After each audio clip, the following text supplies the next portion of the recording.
feel like you and I have been in a book conversation with each other for years. And so it's nice to finally be in like a real life conversation. Definitely.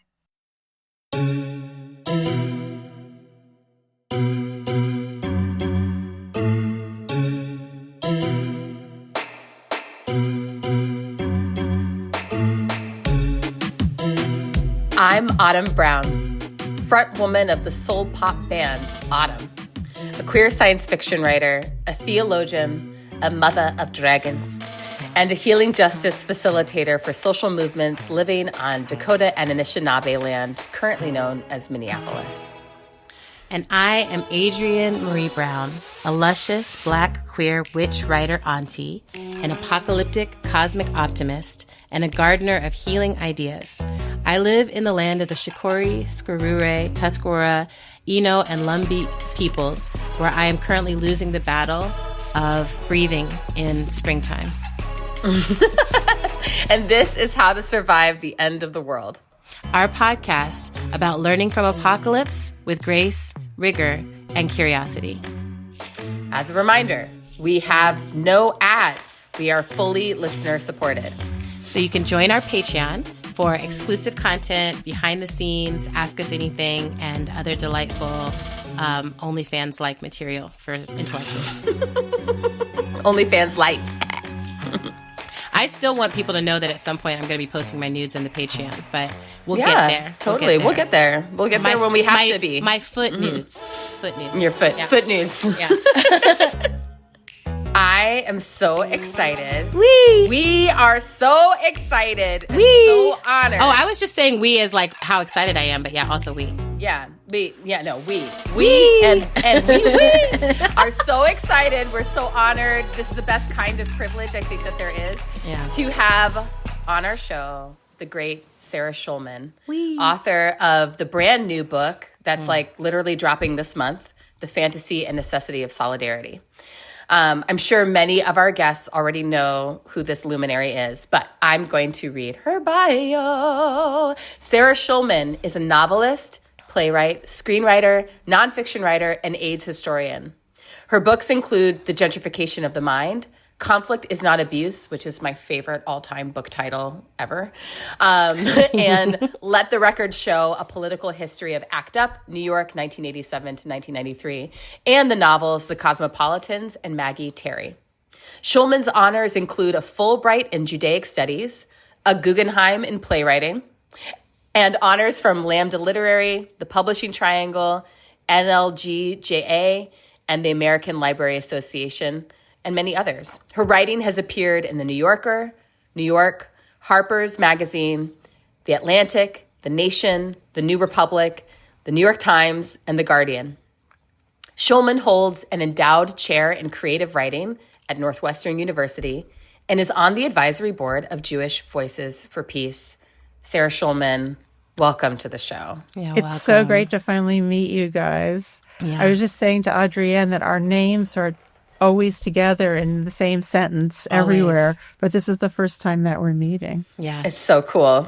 Yeah, it's really amazing. And I think, I was telling Sarah as we were prepping, I'm like, it's so deep how aligned our arcs are. That what you and I are in conversation about in our lifetimes, Autumn, is just woven so deeply into, Sarah, what you're also passionate and interested in. So we're going to get into all of that.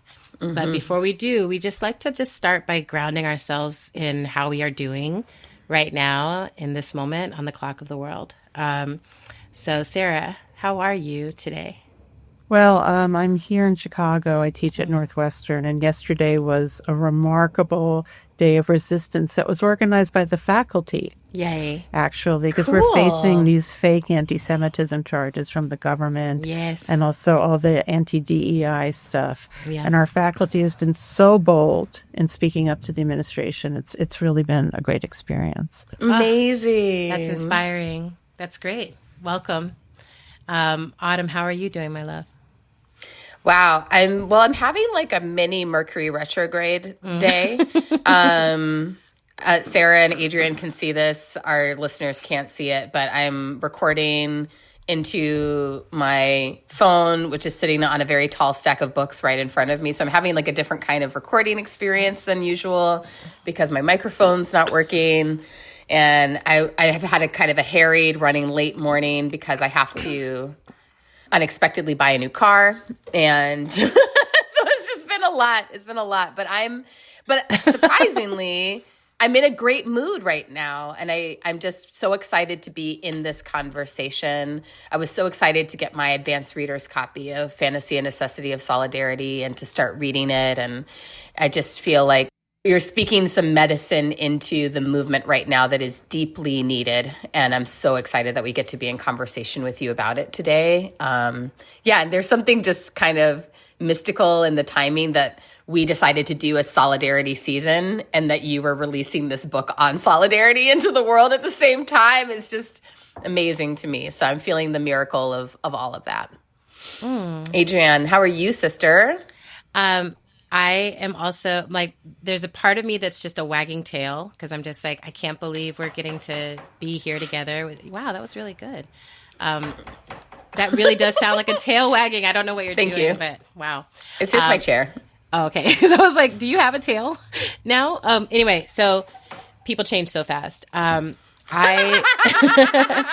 have been like, it's the best of times. It's the worst of times.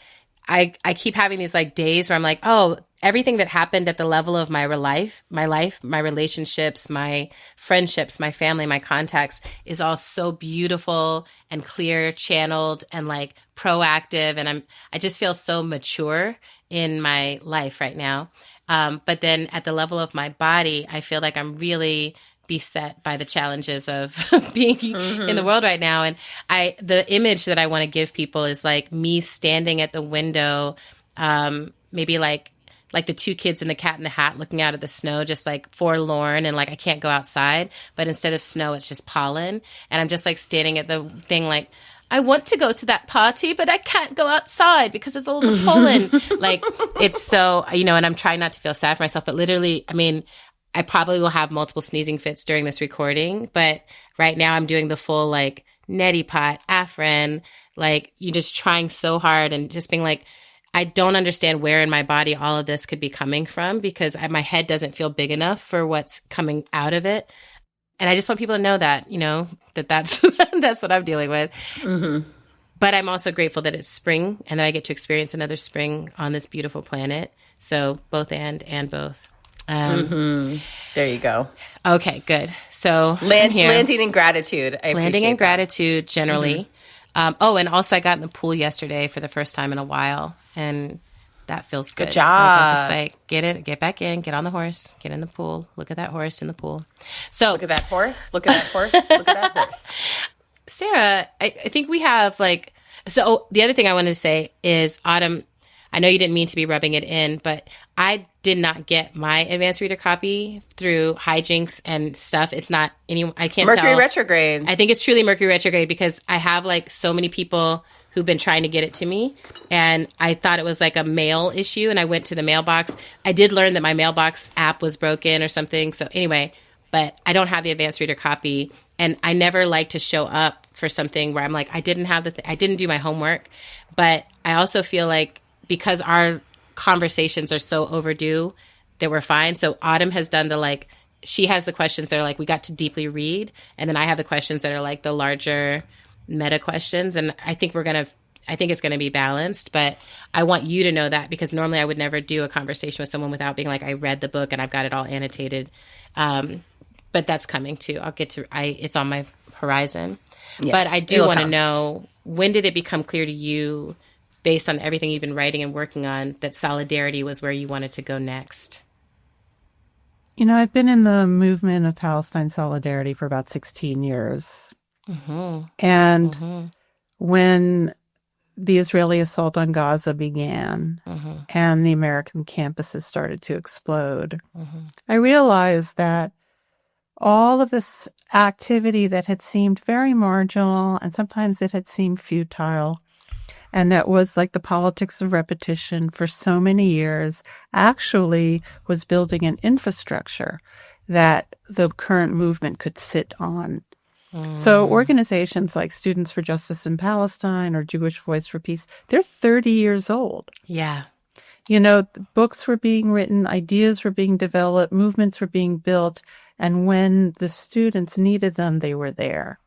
So I started to sort of think about how solidarity is not the quick fix that everyone wishes it was, but often it's about building infrastructure for the future. I love that. I love that. Yeah, and at some point, you talk about this in the book, Sarah, your journey into the Solidarity for Palestine struggle and the process that you had to go through of kind of your own unveiling. And I think it'd be great for us to hear that story at some point in the course of this conversation.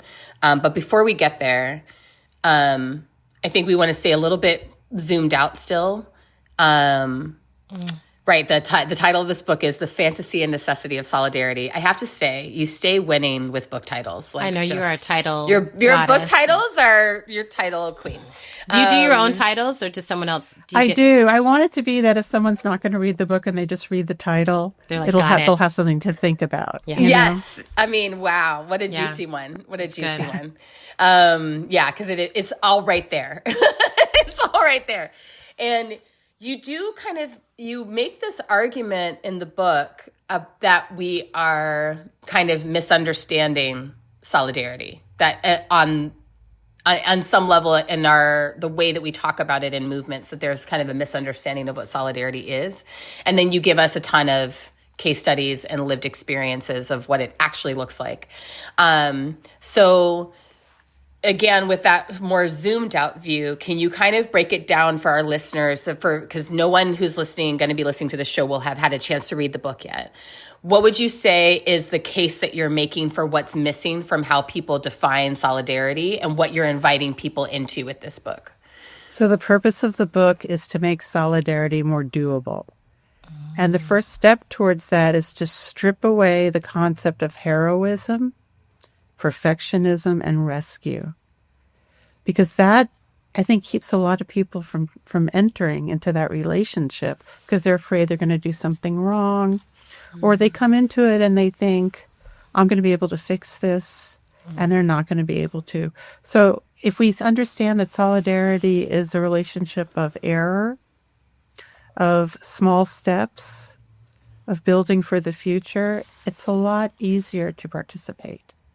You know, in the olden days, solidarity was seen as a horizontal thing. Like you have the shop, right? And there's all the workers, and then there's the single boss, and he's a bad boss. But the workers organize, and they can get win rights. Yeah. But now the boss is a globalized conglomerate. Yeah. So sometimes horizontal solidarity is not enough. And there's two other groups of people that need to be included. One is bystanders. That's people who are not directly implicated, but they see the injustice. And the other are conflicted perpetrators, like myself, like anti-Zionist Jews who have to get involved in supporting Palestine because of what's being done in our name. Okay, and so these different groups have to work together, but because the relationship is inherently unequal, it's fraught. And you have to accept that from the beginning. Well, one of the things that I was noticing in my initial reading was that when you say, Sarah, that solidarity between people where inequality is a part of the relationship, I think that amongst contemporary leftists, that's what people primarily think of when they think of solidarity. They sort of automatically go to the solidarity is something I do for people who I'm not equal to, or they're not equal, who have less power than me. And I think a lot of people forget that there's this longer history of the definition of solidarity. So you tell the story early in the book of having that conversation with your friend who was like, that's not what solidarity means, or solidarity isn't about inequality. It's about equality. And that you were like, oh, right. There's literally two different ways of understanding two different political ways of framing even what this activity is.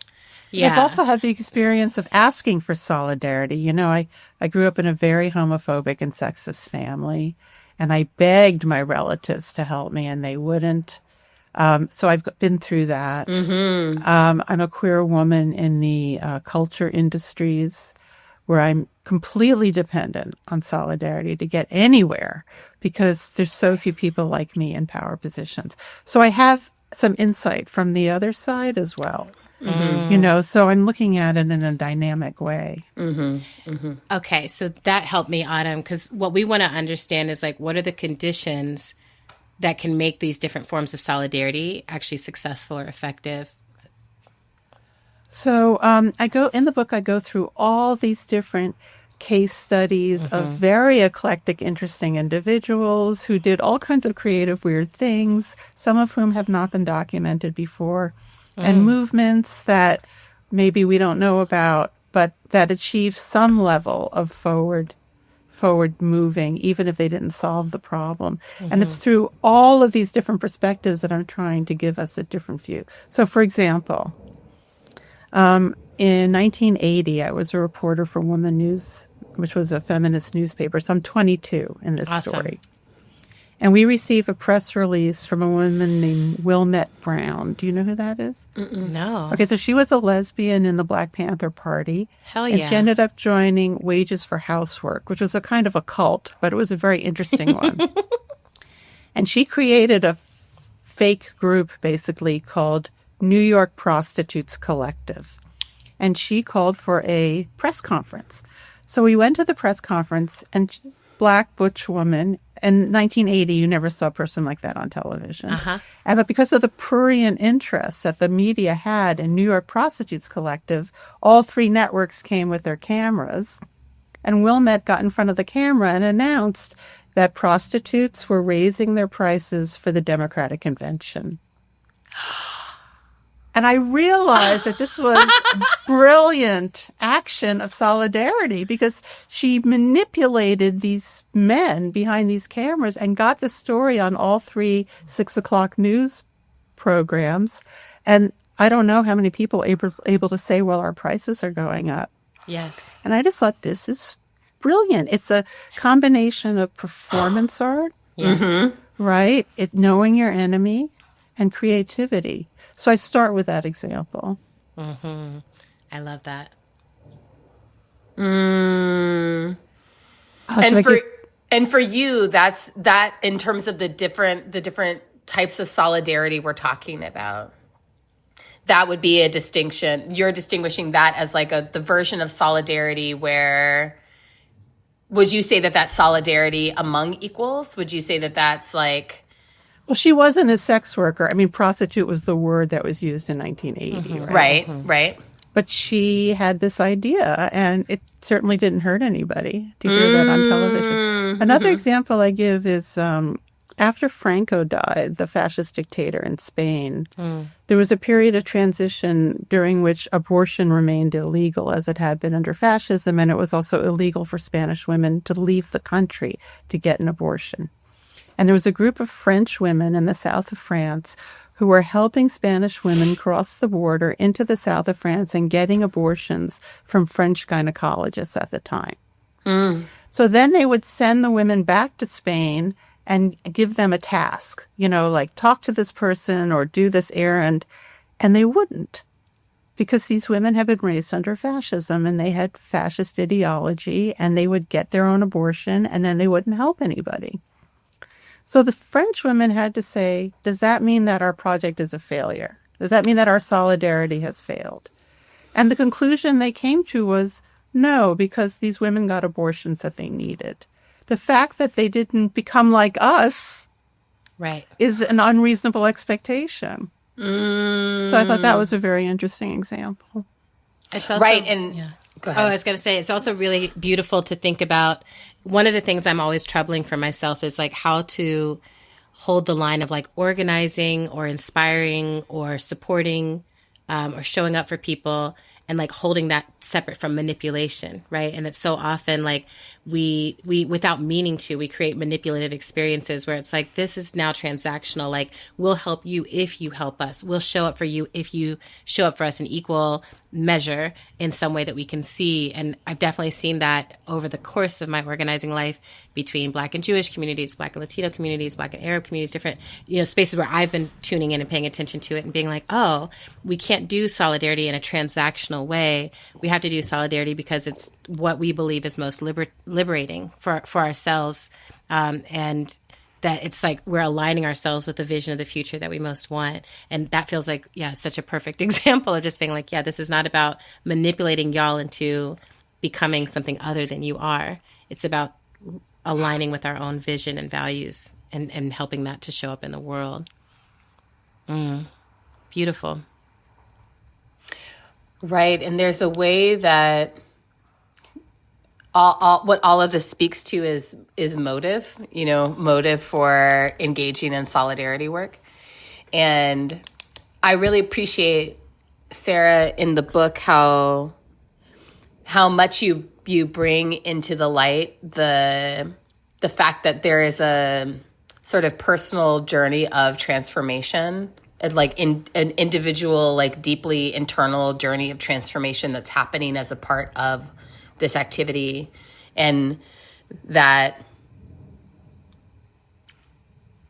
well, and I'm thinking about these sort of like at least 2 points along the journey. There's the point around being able to critique and challenge your own self-conception in order to enter into solidarity work. And then there's this later point that this story is kind of illuminating, that's around like, when we have to really look at what our motive was for engaging in the action and then rethink whether or not that motive made sense, or whether we can still consider it to be successful, even if like the thing that even if maybe we had like not an ulterior motive, but an additional motive, right, to the activity. One of the things I'm trying to dismantle is the demand of pure motive. Because I don't think it really matters. I think what matters is what the outcome is. And the example I give is Jean Genet, the French gay writer, who was a great friend of Palestine and was very much appreciated by Palestine and did a lot of work for the Black Panthers. But basically, he was sexually attracted to Arab men. I mean, that was his motive. Wow. But in the end, his actions were so beneficial that it didn't really matter. You don't have to have a clean heart and a clean mind. What really matters is, what are you doing? I love that. Okay. I think it's also interesting because like so much attraction and community and belonging is so often what's drawing people into acts of solidarity or organizing or taking risk on behalf of other people. I remember Shay Howell telling a story about that where she was like, I had a crush on someone in the Communist Party, and so I went and hung out at their meetings or whatever, and then ended up getting politicized, and off we go. But they used to have free beer at the Communist Party. Look, that's a good idea. Get them in the door. Right. Get people in the door. Totally. And lubricate them. So I want to come back to this self-conception piece. One of the things you talk about is this idea that criticizing your own self-concept is key to learning who you are relationally. And I mean, the question I was going to ask was like, how do you learn how to criticize your own self-conception? But I wonder if you could explain some more to us about this by way of telling your own story about your journey into Palestine solidarity. Okay, so I'm 66 years old. So I was born in 1958, which is 13 years after the end of the Holocaust. And I come from a Holocaust family. Okay. So I was raised with ideas that were wrong. When the Israeli state was established in 1948, and there was violence with Arab neighbors. I mean, we did not know the extent to what was going on during the Nakba, but my parents viewed that as an extension of the Holocaust, which had ended 3 years before. So their view was that Jews were oppressed by the Europeans, and now they're being oppressed by the Arabs. Now I know that wasn't true. But that's what I was raised with. And I think my parents didn't really understand either what had actually happened to Palestinians and what the history was. I mean, there were people who knew. I mean, there's records of the Grand Mufti and people resisting Jewish settlements, but it's not like it was my mother growing up in Brooklyn. She didn't have exposure to that. So, right. Because it was hard to understand that we had gone from one of the most oppressed people in the world to a nation state that was dominating another people's within 3 years. Right. It's a dramatic transformation of self-concept to have Yeah. a truthful take on that. So it took me very late in fact, I'm embarrassed and ashamed of how long it took me to finally make the decision to face the reality of Israel and Palestine. It wasn't until 2009 that I made that decision, but it was one of the most enriching decisions of my life. But what happened was I had written a book about homophobia in the family, and I was invited to Tel Aviv University to give a talk on homophobia in the family, and I come from a very homophobic Jewish family, and so I wanted to go give this talk. But my Turkish Jewish colleague said, you can't go, there's a boycott. And I said, what boycott? Now, it turns out that the Palestinian call for a boycott of Israel was in 2005. So this is 2009. Yeah. And it hadn't reached me, this information. So my colleague said, well, why don't you find out about it? So I said, okay, but I totally expected that I was going to go. I wrote to Judith Butler, who got back to me in 3 hours and sent me all these links and all this information and all this stuff. And I read everything, and I realized I couldn't go because I would be crossing a picket line. That the Palestinians were asking internationals, because only we can boycott. Palestinians can't boycott, right? We can, to do a cultural and academic boycott of Israel, and that this was based on, because one of the founders of the BDS movement, Omar Barghouti, had been a student at Columbia during the anti-apartheid movement. Right. And that was his model. So I wrote a public letter saying I can't go, because of the boycott. Yeah. And then I got a letter from Omar, and he was like, thank you, Professor Schulman, for making this stance. And I thought, uh-oh. Because I remembered that what had happened with Cuba, that leftists in the United States had supported Cuba, not realizing that they were profoundly oppressing gay people. And I thought, I don't know what his politics are about gay people. So I was put in touch with all these people, and they said, look, come here on your own dime and only speak in anti-occupation venues and come to the West Bank and meet queer Palestinians. So I did. I went to Israel. I spoke at an anarchist vegan cafe. I spoke at a women's center. I was taken by a car full of anarchists into the West Bank. I went to a demonstration in a small village called Be'elin, where they were protesting. This was during the construction of the wall. So I went to this demonstration, and everyone's marching around. They're singing songs. They have Palestinian flags. Don't build the wall. And then the Israeli soldiers come. And of course, they look exactly like me, because if my family hadn't gotten a visa to the United States, that would have been me. Right. Wow. Right? But Right. I'm not used to Jews being military and police and stuff. I'm used to Jews being accountants and dentists and things like that. So I'm looking at these people, and suddenly they start shooting tear gas at us, but we hadn't been doing anything. And the Palestinians take out cut onions that they carried with them to put over their noses, because this was a tear gas that would make you think you were choking. And I was like, all of a sudden my head spun like the girl in The Exorcist. Wow. And my definition of who is we completely shifted. Whoa. So I went to Ramallah and I met with Omar. But the night before, I met with this queer Palestinian group called Al-Kaus. And they were like, when you meet with Omar tomorrow, tell him he should work with us. So when I met You're with, right in the middle of it now. Wow. Yeah, and I met with Omar, and he was a little rough with me, and I didn't know if it was because I had too much power because I'm a Jew, or I didn't have enough power because I'm a lesbian. I wasn't sure exactly what the tension was.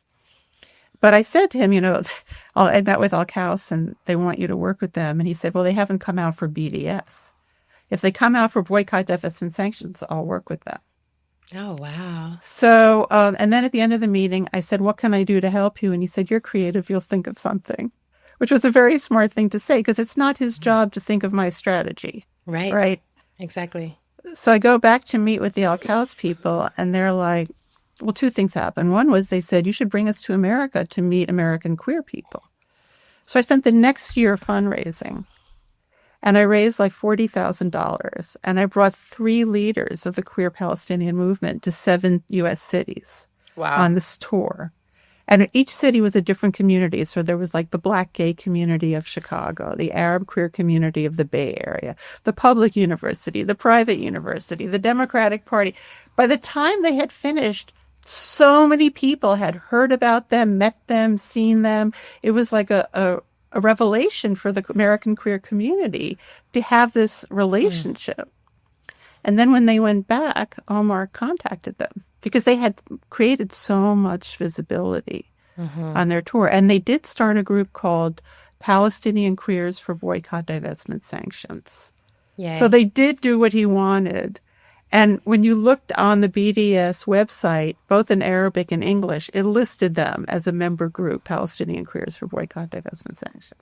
So that's how it all got started. Mm-hmm. And then after that, I just did a lot of projects. Like I did the first LGBT delegation to Palestine. I organized a homo nationalism and pinkwashing conference in New York. Mm-hmm. I wrote a piece in the New York Times that popularized the term pinkwashing. Mm-hmm. You know, like, and I've been doing projects ever since. Mm-hmm. So that's just how it all started. Yeah, I really appreciate you sharing the history. And it also gives me some context because 2009 into 2010 was when we were organizing the U.S. Social Forum in Detroit.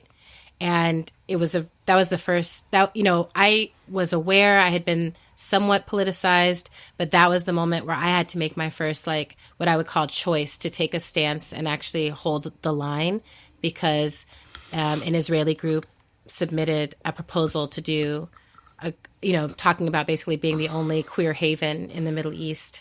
And we had to make a decision, like we weren't saying no to anything that people had submitted. That wasn't, generally we were just letting people come in, but we had to make a stand of like, we can't have pinkwashing here. And it was a whole organizing process, like where people were organizing us. And I just remember this like 7 a.m. meeting with folks having to be like, we're going to take this stand and it's going to cost us something. And just starting to really understand like what it means to stand in solidarity with something that is not popular. And anyway, it laid the groundwork for then this iteration.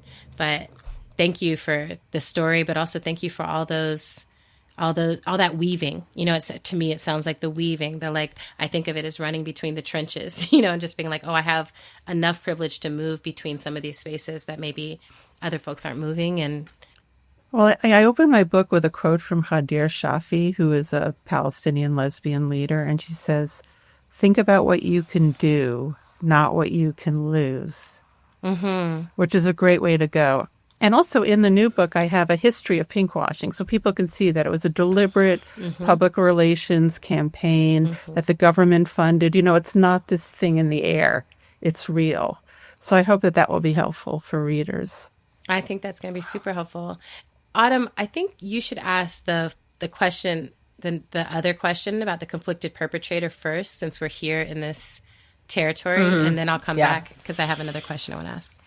Yeah. So there's this really powerful moment in the book where you talk about how among those invested in domination, who are, actively using lies as a public relations strategy in order to maintain the broad cultural narrative around their activity. You say some know they are lying and some do not know. And, you reference a lot at this point in the book, the claims of anti-Semitism to guard against criticizing of Israel. And I was reading that section and thinking about the bystander versus the conflicted perpetrator and putting that in relationship to those who know that they're lying and those who don't know that they're lying. And I would just be curious to know your take on among those, the bystanders, or maybe if we just start with like those who are lying and don't know, those who are lying and do, like who among them do you think we can organize, and like how do you find or create a conflicted perpetrator? Mm-hmm. Well, I guess you're asking, how do you talk to Zionists? Or, how would I do that? First of all, there's a group of people, I don't want to say their names, but they write for The Atlantic. They have their own media. And they'll tell you a story of, I went to a building and all these people were yelling at me, and they were yelling at me because I'm a Jew. It's like, no, they're yelling at you because you're supporting the mass murder of their people. So there's a complete deflection and refusal of any accountability. And they think that they're being persecuted, but they're not. So, I have to believe that on some level, those people know the truth. I really have to believe that because they're such advanced people. But then you have like the students who are manipulated. Like our campus, Northwestern, is being accused of, quote, anti-Semitism by a white nationalist fascist government that is anti-Semitic also. Yes. Mm-hmm. And I can assure you that no one has ever been persecuted on my campus because they're Jewish. It's completely, it's a myth.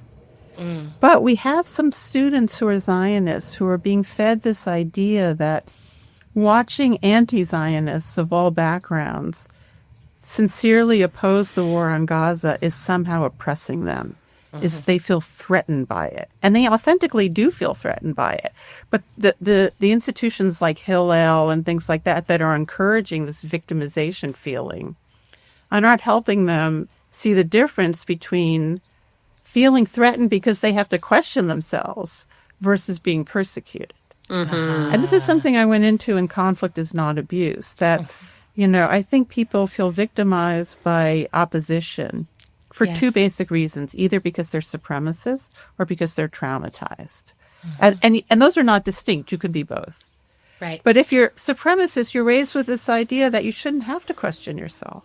That's right. So if somebody questions you, they're oppressing you. It's abuse. If you're traumatized, it's so hard to just keep it together. If somebody asking you to question yourself feels impossible and you feel like they are your perpetrator. Like have you ever had someone say, you're just as bad as my father or whatever, when you're not. Yeah. It's a projection.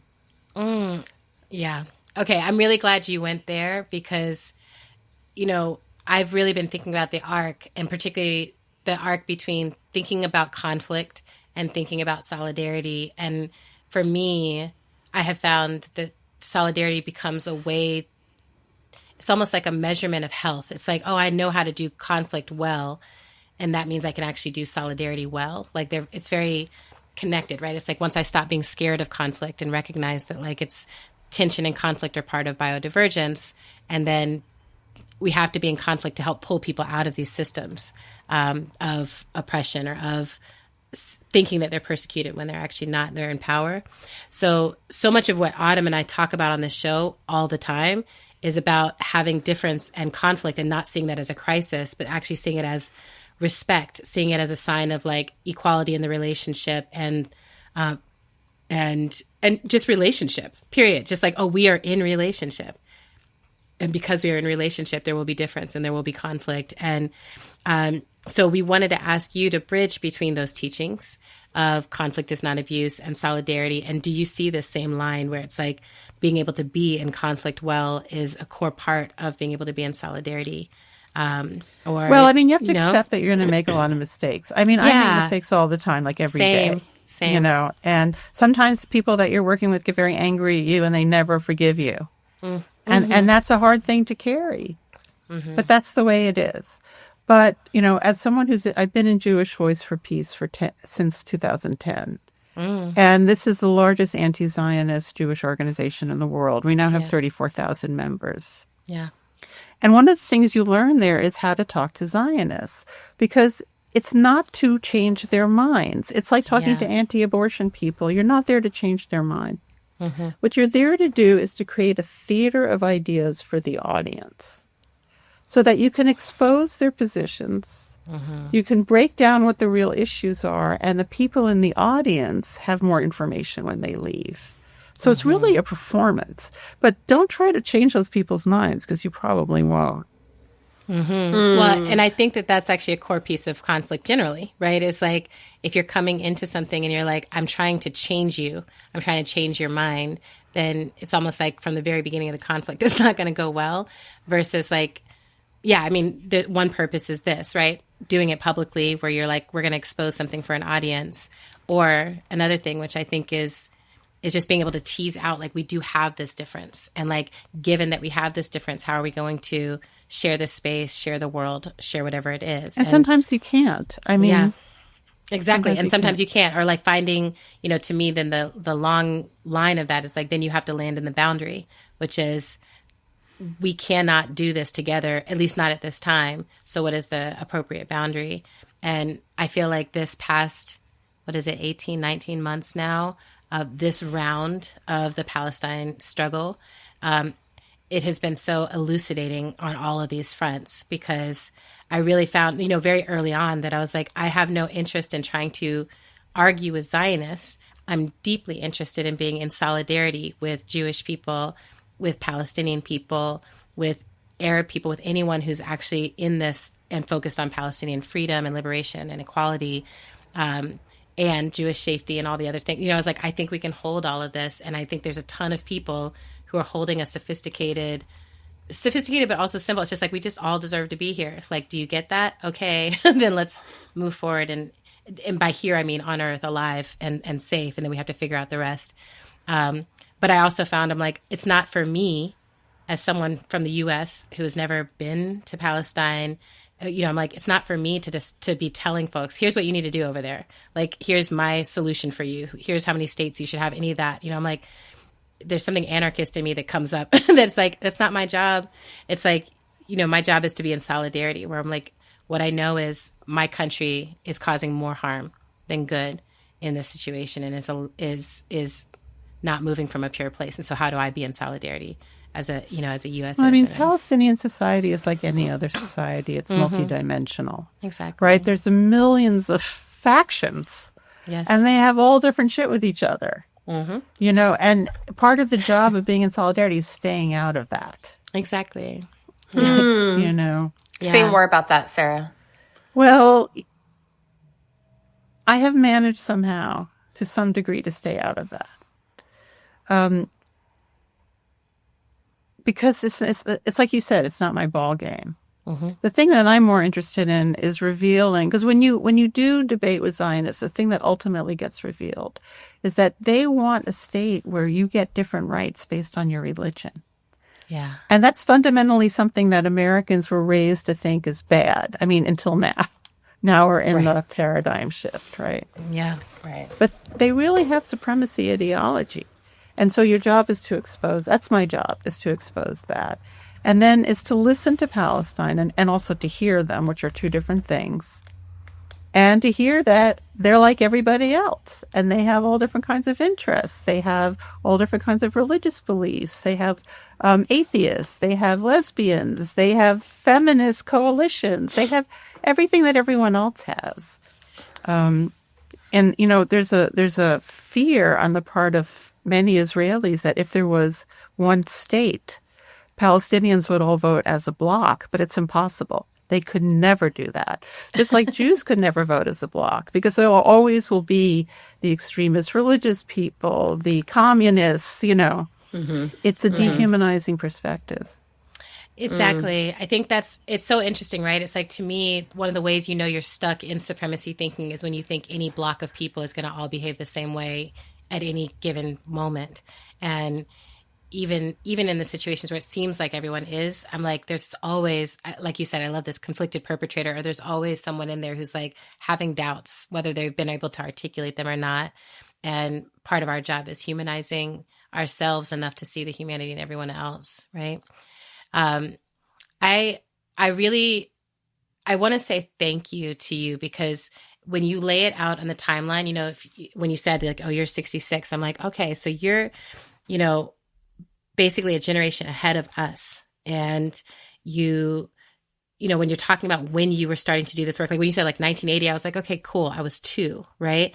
It's like, I just want to say thank you, because I think sometimes we don't get to have those conversations in real life, in real time, to be like, oh, thank you for what you did in your generation that began to open up the doors for those in my generation. And also thank you for the humility of being like, and I was a late bloomer, or I was late to this work. Like, I feel deep understanding of that too, of like, both it's never too late to show up. Like, we need everyone to show up when they show up. And also like, yeah, you can be in a generation doing all the work of this. But one of the things I remember when I first started coming into this work was people being like, yeah, there's all these people who are progressive except Palestine.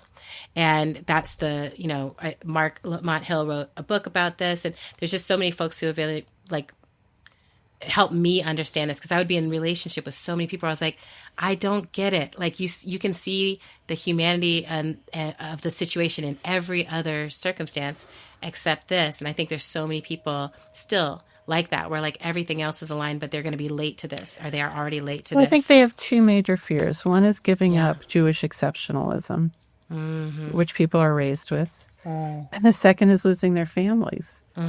Because Zionism is something that is constructed within the family. It's a family-based system. Right. Like people say, oh, you American Jews, you should support Israel because your families live there. Well, if you're Ashkenazi, all your family lives there because they were in displaced persons camps and they were dumped in Palestine and they couldn't get visas to the U.S. It's not enough of a reason. Right. You know, but you have to go against the idea of family loyalty and all that kind of thing. I mean, when I wrote the pinkwashing thing, Zionists were calling my 89-year-old mother at home and saying like crazy things to her. And she called me and she's like, I read this article. I don't even understand it. And, I tried to explain it. And she said, but Sarah, don't you know everybody hates the Jews? And I was like, I know, but this isn't about that. Right. This is about someone else that everybody hates. Well, and actually I have another question that, may or may not, it doesn't have to make it into the episode necessarily, depending on how edgy we feel like we want to be. But I wonder about, you were making this distinction, Sarah, between like people who have supremacist ideas versus people who are just traumatized. And sometimes I wonder about how much our like trauma at the site of identity makes us susceptible to supremacist ideology. And I wonder about like, like again, this does not have to go in the show, but like, do you think on some level that being a queer Jewish woman, like was part of what helped kind of guard against your ability to see what was happening in Palestine? Like, oh, definitely. And I go into that in the book. I mean, because I'd already had experiences of not being heard, of being made invisible, of being pushed to the side, of being falsely accused. I mean, also, I don't forget that I've gone through the AIDS crisis. Right. I'm like a historian of the AIDS crisis. And one of the first similarities that I noticed was that people who are endangered, whether it's people with AIDS or Palestinians, are falsely presented as dangerous. Yes. Right. When actually they need protection, they're presented as a threat. So once you recognize certain paradigms, you can see how they repeat. And in fact, there have always been a lot of queer people. I mean, Jewish Voice for Peace was started by queer women and some straight women in the Bay Area 30 years ago. So this is anti-Zionism is something that makes sense to people who've had to break from homophobic families. Right. But I guess the question I'm asking is like, are some of us going to be slower to come to be in solidarity with others because of how much trauma we hold at the site of our identities? Right. Because we don't have to let go of anything else, right? You don't really need everybody. You need a critical mass. Because most people do not participate in change no matter what. You just need a small group of people who are very effective. I mean, this is the lesson of ACT UP, which, had between 300 and 700 people. It's quite small, but they were incredibly effective. Yes. I mean, I think this is also, pointing back to direct action generally, right? And like that there's always this small group of people who are like, okay, I'm willing to escalate my own behavior and to get louder and to get more flagrant in some way in direct relationship to how many people are being silent or how many people are like heads in the sand or looking away. And then if enough, but it always actually is one of the most hopeful things to me, is like we only need that tipping point, that sort of core group of people who are willing to be consistent. And that's when I think about Palestine, I'm like, yeah, the boycott, divest, and sanction project has been going on. And maybe a lot of people are like, I don't understand it. But I'm like, it's such an effective model over time. And it is how apartheid was ended. And it is how apartheid, I think, will be ended in this circumstance and wherever we find it. And I think in this country, we're in this interesting moment in the U.S. where like we're in our own collapse, while also, and maybe that's another question. Maybe I'd love to hear you speak about this just a moment, is like what it means to be in a nation that's beginning its own collapse, its own economic and political collapse, and what it means to still be in solidarity or like to do solidarity work. Because it was one of my big concerns last year was like, the worse things get here, the harder, maybe is it harder to be in solidarity with other places, or does it actually make us more able to be in solidarity with other places? It depends on the person, but I think people in crisis tend to be more effective. But like, for example, I saw images of a demonstration of Columbia University faculty. Yes. Now, Columbia has capitulated and gone to appeasement to an extreme extent. Shameful degree. I say that as an alum. Yes. Oh, you are? Yeah. Well, so sort of. Yeah. Here are these professors, and they're holding these signs saying, defend research. And I thought, your students are being arrested. Exactly. Homeland Security is raiding your dorms. Yes. People are being disappeared off the street on your campus. Yeah. But it's the research that you want to defend. Mm-hmm. Yeah. I think, I keep trying to hold a softness where I'm like, okay, whatever is getting people into action right now, okay, because like you said, it's like, yeah, you were in action for a long time before you were able to click into this self-conception shift, right? And so I keep having that moment where I'm like, okay, some people are going to be like, I'm getting into action because of the Social Security stuff, or I'm getting into action because of the data breaches, or I'm getting into action because of research, or because someone I love has cancer, or whatever. It's like there's so many points of activation right now. And then part of our job is to be like, yes, and that activation has to include Palestine. So, when I saw the big hands-off marches, I'm like, great.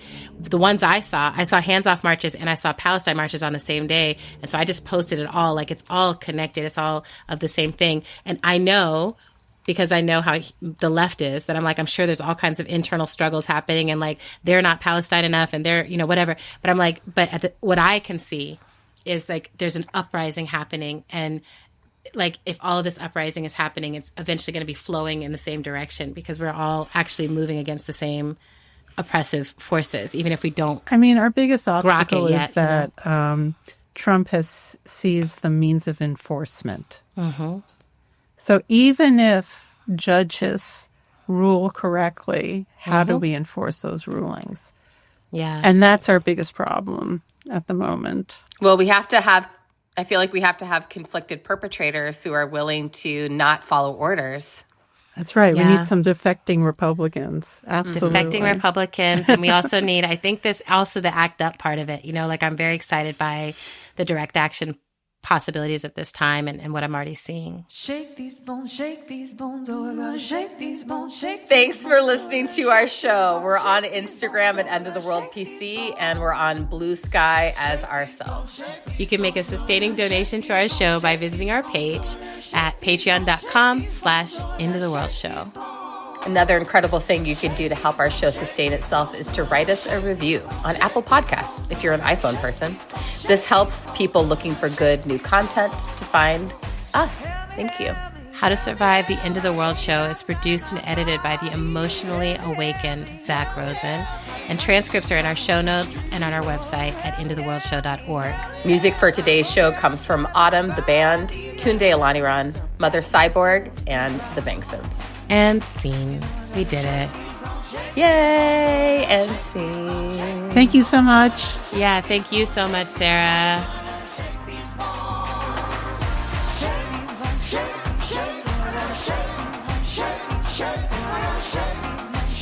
Shake.